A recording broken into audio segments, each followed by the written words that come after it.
From farm to table to campus grounds. Here at Coastal, we're full circle.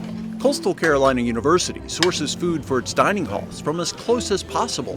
Bringing that farm to table to our locations is very important to us. Coastal works with agents who deal directly with farms in the Carolinas. Our distributor gives us a list each week of products that are locally available. That dictates what the kitchens on campus prepare. We customize our menus to make sure that we are able to utilize what's local.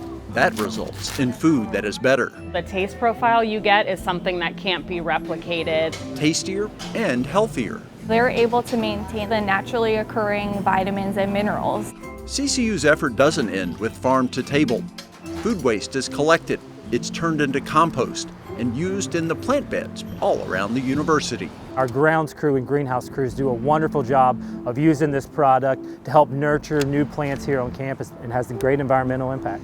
The entire program shows a commitment to the environment. It says that Coastal Carolina University is focused on the future. Students are educated too about what is happening, where their food comes from, and why it's important. This is something that you can continue once you leave Coastal, once you're purchasing your own foods. It's a lesson for life.